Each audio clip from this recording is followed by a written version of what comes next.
The bright morning sun reflected off Lisa's blue skin as she stepped out of the spacecraft onto Earth's soil for the first time. Her long silver hair moved gently in the wind, and her large violet eyes blinked rapidly, adjusting to Earth's natural light. As the official ambassador from the Stellar Council, she looked perfect in her formal white uniform. But beneath that perfect appearance, she carried a secret mission that made her heart race, if you could call the three-chambered organ in her chest a heart. The welcoming committee waited at the bottom of the spacecraft's ramp. Among them stood Captain James Walker, the human military liaison assigned to her. He was tall for a human, with dark hair and kind eyes that crinkled at the corners when he smiled. Lisa had studied humans extensively before this mission, but seeing one up close made her realize how incomplete those studies had been. "Welcome to Earth, Ambassador Lisa," James said, extending his hand in the traditional human greeting. Lisa had practiced this. She reached out and took his hand, noting how warm it felt compared to her naturally cool skin. The brief touch sent an unexpected tingle through her arm. "Thank you, Captain Walker. I look forward to strengthening the bonds between our peoples," she replied, using the diplomatic phrases she had memorized. What she didn't say was how desperately her species needed this mission to succeed. Back home, their population was declining rapidly due to genetic degradation. Their scientists had discovered that human DNA contained unique properties that could save them, but the Council refused to ask for help directly. Pride, Lisa thought, might be the death of her species. The first day passed in a blur of meetings and tours. Lisa observed everything with keen interest, especially the casual interactions between humans. They touched so freely, handshakes, pats on the back, friendly hugs. In her society, physical contact was rare outside of medical procedures. That evening, James showed her to her new living quarters in the diplomatic complex. "How are you finding Earth so far?" he asked as they walked down the corridor. Lisa's skin shifted slightly blue-green, showing her curiosity, a trait of her species she quickly tried to control. "Humans are fascinating. You all seem so connected to each other, in ways my people have forgotten." James noticed the color shift but politely didn't mention it. "Connected? How do you mean?" "Your greetings, your conversations, the way you interact." Lisa paused, choosing her words carefully. "My people reproduce through carefully planned genetic mixing in laboratories. But humans, you form emotional bonds first. You call it falling in love." James chuckled. "Yes, we're quite fond of doing things the old-fashioned way." Lisa's skin flickered with patches of pink embarrassment. "I study human reproduction methods, of course. For scientific purposes." "Of course," James replied, trying to keep a straight face but failing. His warm smile made Lisa feel strange inside, a feeling she couldn't classify in her usual scientific categories. At her door, James gave a small bow. "If you need anything, I'm just down the hall in room 47B. Don't hesitate to ask." Lisa watched him walk away, her mind racing. She had come to Earth expecting a simple scientific mission: observe humans, collect genetic samples, and return home. But already, she could tell this assignment would be different. These humans, with their casual touches and warm smiles, their strange customs and emotional connections, fascinated her in ways she hadn't anticipated. In her room, Lisa opened her personal log and began recording. Day 1 on Earth. The humans are more complex than our studies suggested. Particularly interesting is their method of mate selection and pair bonding. Perhaps, she hesitated, then continued, perhaps understanding these methods could provide insights into why their genetic material is so uniquely viable. Further research is required, and Captain Walker seems willing to assist in cultural exchange. She closed the log, her skin swirling with colors of curiosity, excitement, and something else, something new she couldn't quite name. This mission was going to be very interesting indeed. Lisa sat in the embassy's garden, watching human couples walk by. Her tablet displayed endless notes about human courtship behaviors. After a week on Earth, she had discovered something fascinating. Humans produced higher quality genetic material when they were emotionally invested in their partners. More coffee. James appeared beside her bench, holding 2 steaming cups. Her skin rippled with pleased orange tones before she could control it. "Thank you." She took the cup, careful not to let their fingers touch. These strange feelings were becoming more frequent around him. "What's got you so focused?" James sat down beside her, peeking at her tablet. "I'm studying human relationship dynamics," Lisa answered truthfully.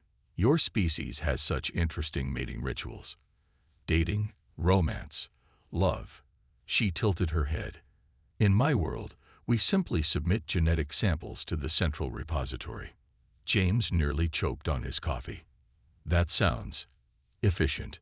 "It is, or it was, until the samples began failing." Lisa's skin darkened with worry before she caught herself. She hadn't meant to reveal that much. "Failing." James looked concerned. Lisa quickly changed the subject. "I noticed humans often begin courtship by sharing meals. Would you explain this tradition?" "You mean dating?" James smiled. "Well, sharing a meal gives people a chance to talk, get to know each other. Plus, good food puts everyone in a good mood." Lisa's fingers flew across her tablet. "Fascinating. And these dates, they usually occur in public spaces?" "Usually, yes. Restaurants, movies, parks." James watched her taking notes with amusement. "You know, you might understand better if you experienced it yourself." Lisa's skin flashed bright pink. "Experience. Dating. Why not? It's part of human culture, right? And you're here to learn about humans." Lisa's mind raced. This could be perfect for her mission. Close contact, emotional investment, willing participation. Her skin swirled with excited purple patterns. "For scientific purposes," she said carefully, "that might be valuable research." James grinned. "Is that a yes?" "Yes. For science." Lisa nodded firmly, trying to ignore the strange flutter in her 3-chambered heart. That evening, Lisa sent her daily report to the council. Humans show increased genetic viability when emotionally bonded. Propose new research method. Direct participation in human courtship rituals. Subject has been acquired. Beginning trial tomorrow. The council's response was immediate. Proceed with caution. Remember primary mission. Avoid emotional contamination. Lisa looked at their warning and, for the first time since arriving on Earth, felt a flicker of rebellion. The council's cold, clinical approach seemed increasingly outdated after seeing how humans lived. The next morning, she found James waiting outside her door. "Ready for your first human breakfast date?" he asked. Lisa had spent hours studying human dating protocols. She'd chosen appropriate clothing, a simple blue dress that complemented her natural skin tone. She practiced human gestures and expressions. "I am prepared," she said formally. James laughed. "Relax. It's just breakfast." The local diner was busy with morning customers. Lisa watched everything with wide eyes. The casual interactions, the laughter, the easy affection humans showed each other. James ordered pancakes for both of them, teaching her about syrup and butter. "This is pleasant," Lisa admitted, her skin glowing softly with contentment. "Science can be fun sometimes," James teased. Lisa's research notes that evening were very different from her usual reports. She wrote about warmth, laughter, and strange feelings she couldn't quite name. The council would want data, statistics, genetic markers. Instead, she found herself describing the way James's eyes crinkled when he smiled and how human food tasted better when shared. She was beginning to understand why humans chose this messy, emotional approach to finding mates. There was something here, something her species had lost in their pursuit of clinical perfection. She just hoped she could help them find it again, assuming she could complete her mission without losing her own heart in the process. 2 weeks into her research, Lisa found herself in an unexpected situation. She stood in front of her closet, her skin cycling through nervous color patterns as she prepared for her 5th date with James. The council's latest message blinked on her tablet. Genetic samples overdue. Explain delay. She ignored it. Instead, she focused on remembering James's lessons about human flirting. So far, her attempts had led to several amusing misunderstandings. Last week, she tried using what humans called pickup lines. She told James his genetic structure must be made of copper and tellurium because he was QT. He'd laughed for 5 minutes straight while her skin turned increasingly pink with embarrassment. Your species really doesn't do this at all, James had asked once he caught his breath. We fill out compatibility forms, Lisa had explained. They're very efficient. 50 pages of genetic markers and personality indices. Tonight was different, though. James was taking her dancing. The concept both excited and terrified her. Physical coordination wasn't her species' strong point. When James knocked on her door, Lisa's skin betrayed her nervousness with ripples of anxious yellow.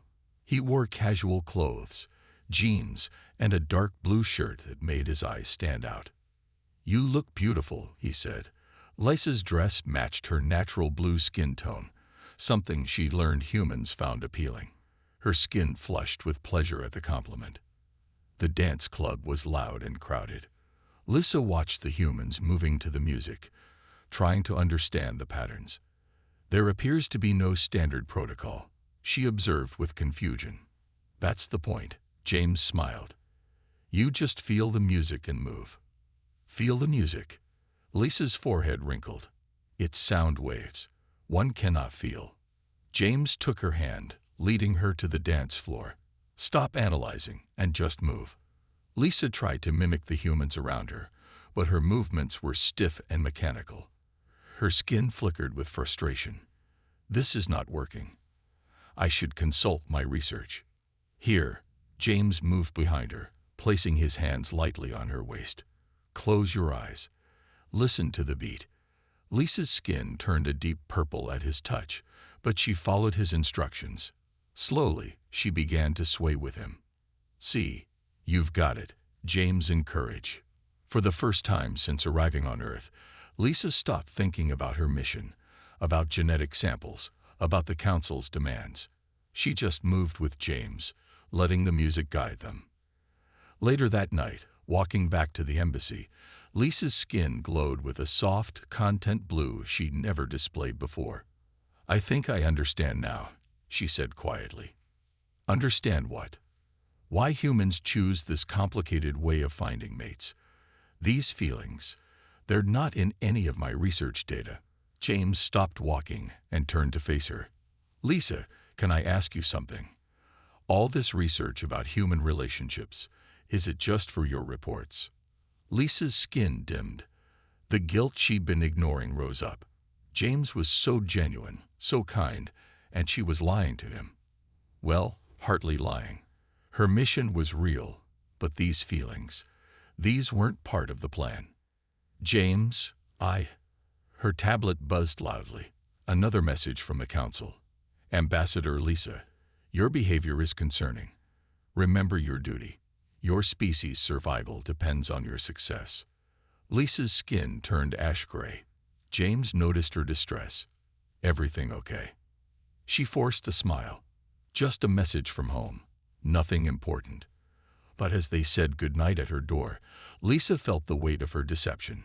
She was falling for James, actually falling for him, and she had no idea what to do about it. Her species needed her to complete this mission, but her heart, yes, she could definitely call it a heart now, wanted something else entirely. In her room, she wrote in her personal log, Day 47 on Earth. I may be experiencing what humans call emotional conflict. The mission parameters did not prepare me for this possibility. Further research required. But I fear I'm running out of time. So, this is how your people eat formal meals? James asked, sitting cross-legged on the floor of Lisa's apartment. The low table before them glowed softly with built-in lights, a piece of furniture she'd brought from her homeworld. Yes, we believe food tastes better when consumed closer to the ground. Lisa's skin glowed a warm orange as she watched James trying to use the equivalent of chopsticks from her world. thin, floating rods that required careful thought to control. Another piece of food slipped from his grasp, and James laughed. "I'm terrible at this." "You're doing better than I did with your fork on our first date," Lisa reminded him, her skin flickering with amusement at the memory. The council's latest warning sat unread on her tablet. They were getting impatient, but Lisa had made a decision. If she was going to complete her mission, she needed to be honest with James first. "James," she started, her skin turning a serious shade of blue-gray, "there's something I need to tell you about my species." He looked up, noticing her color change. After 2 months of dating, he'd learned to read her moods through her skin tones. "We're dying," she said quietly. "Our genetic structure is breaking down. Each generation is weaker than the last. The scientists say we have maybe 3 generations left." James set down the floating rods. "Lisa, that's not all." Her skin rippled with anxiety. "Human DNA could save us. It has a stability, a diversity that our species lost long ago. That's part of why I'm here." She expected anger, betrayal. Instead, James reached across the table and took her hand. Her skin flushed deep purple at his touch. "Why didn't you just ask for help?" he said softly. "The council, they believe asking for help shows weakness. They wanted me to collect samples secretly, study human genetics without revealing our need." Lisa's skin darkened with shame. "But I couldn't. Not after knowing you, understanding how humans value honesty in relationships." James squeezed her hand. "You know we would help. Humanity isn't perfect, but we don't let people suffer when we can prevent it." Lisa's skin swirled with complex patterns of hope and fear. "There's more. These past months, studying human relationships, being with you, I've discovered something. When humans form emotional bonds, their genetic material becomes more compatible, more stable. The samples I've studied from couples in love are far more viable than random samples." "So, all our dates," James started. "They started as research," Lisa admitted, her skin flushing pink. "But they became so much more. I've experienced things my species forgot was possible. Real emotions. True connection." She looked down at their joined hands. "Love."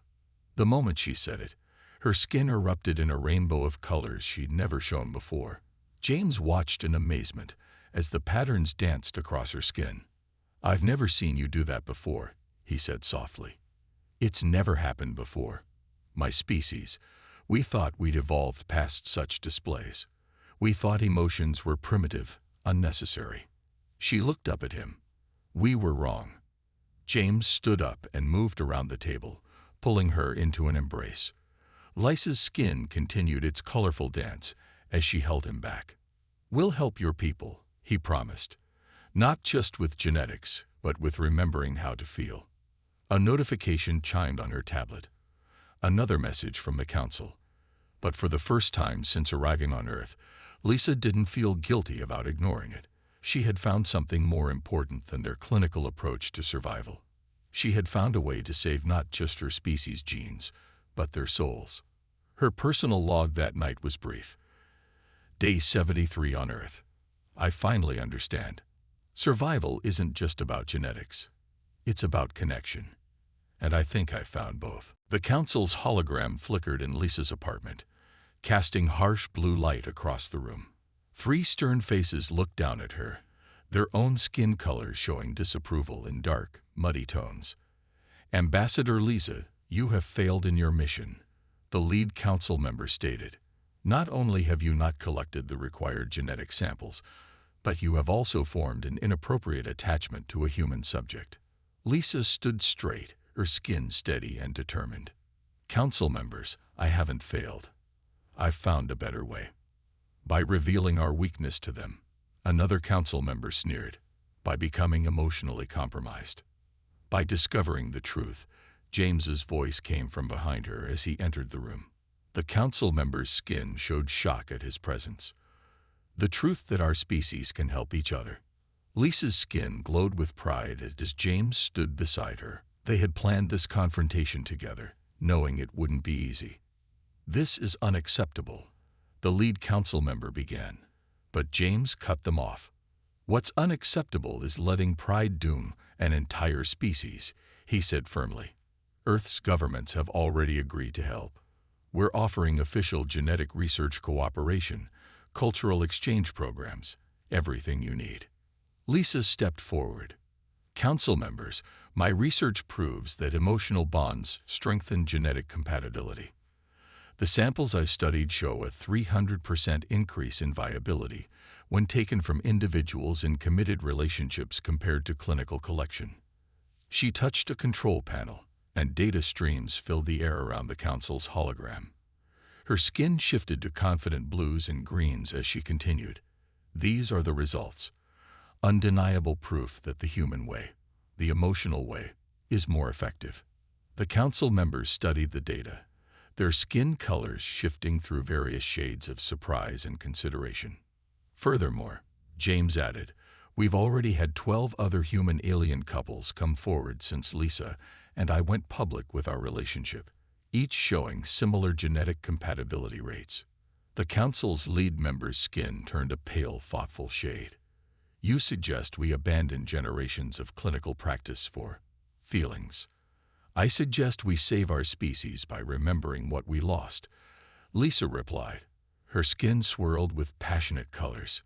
"We chose logic over emotion, science over connection. But look at us now. We're dying because we forgot how to truly live."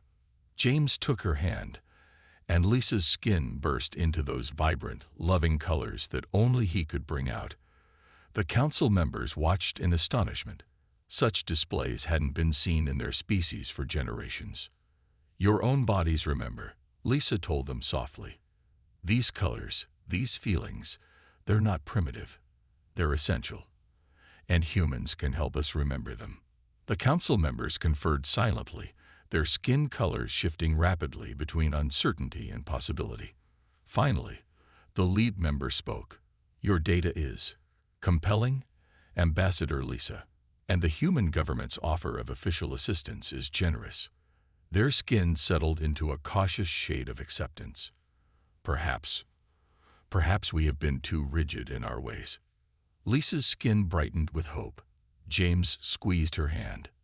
"We will need time to consider these new proposals," another council member added. "But your mission parameters are adjusted. Continue your research on emotional bonds and genetic compatibility." After the hologram faded, Lisa turned to James, her skin glowing with joy and relief.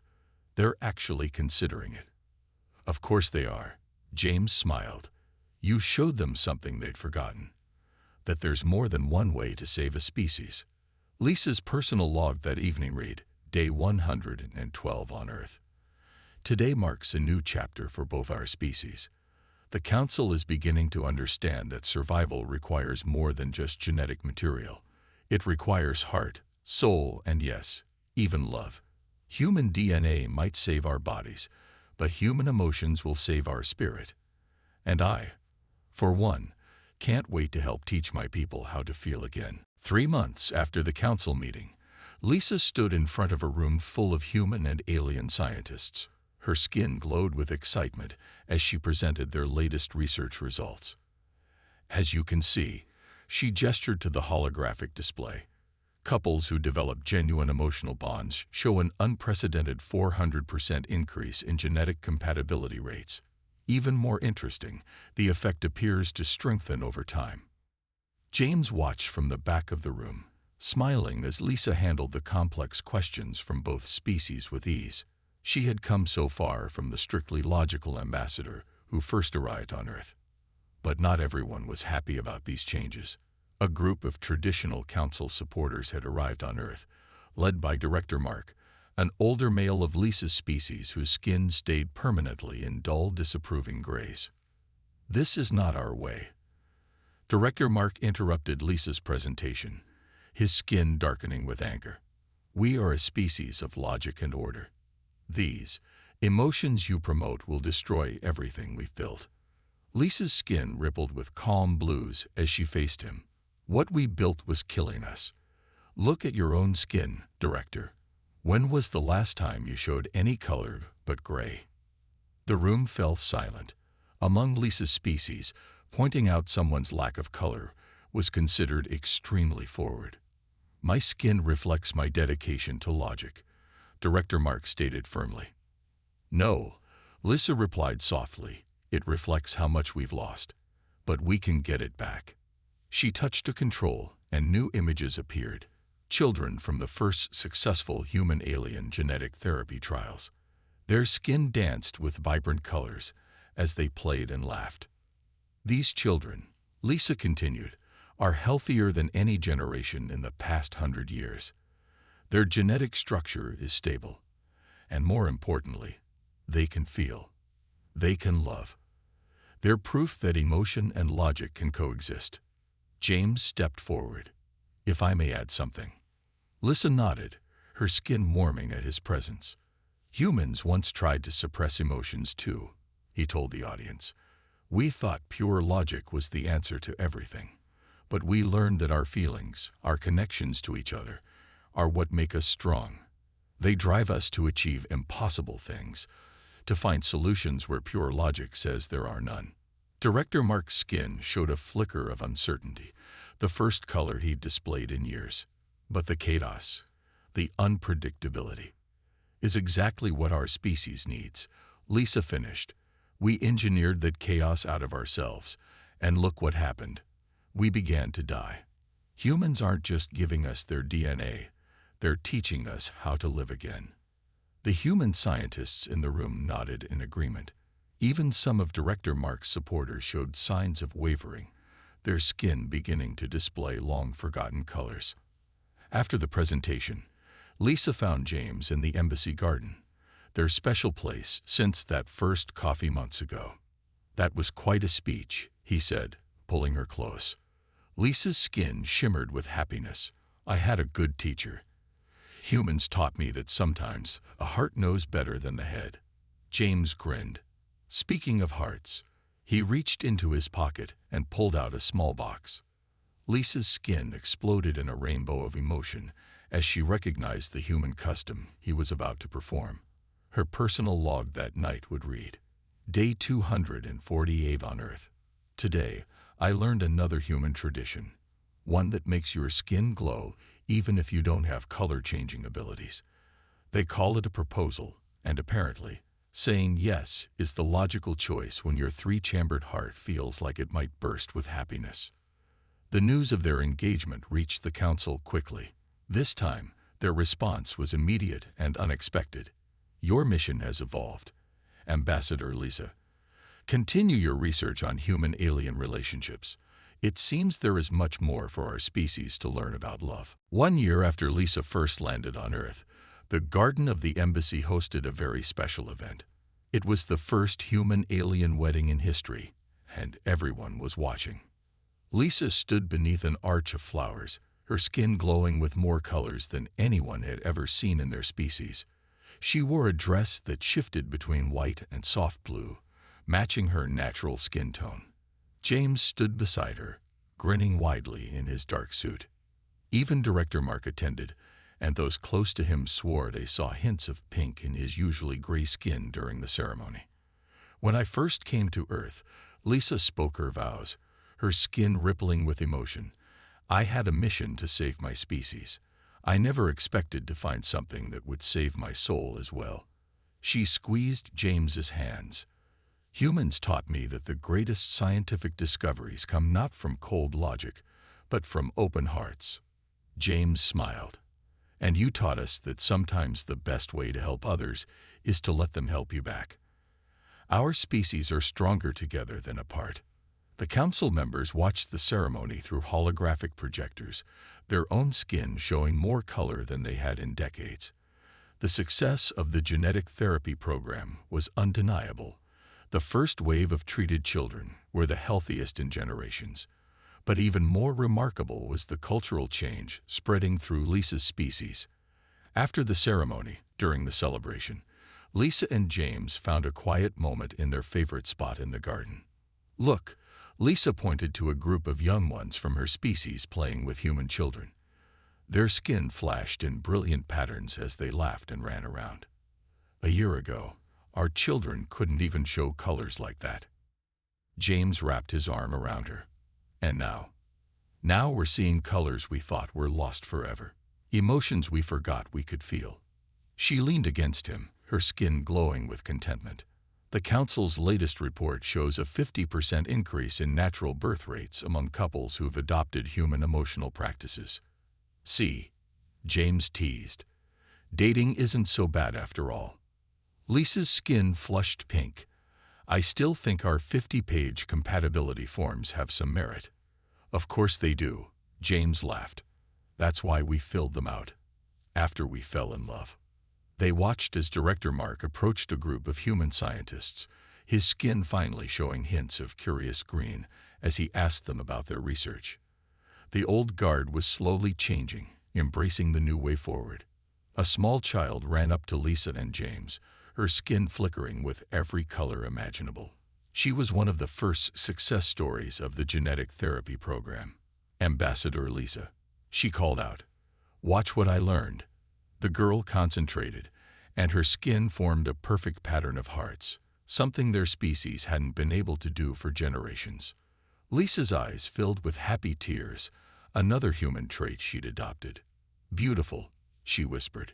That evening, as the celebration continued around them, Lisa made her final official log entry as ambassador, day 365 on Earth.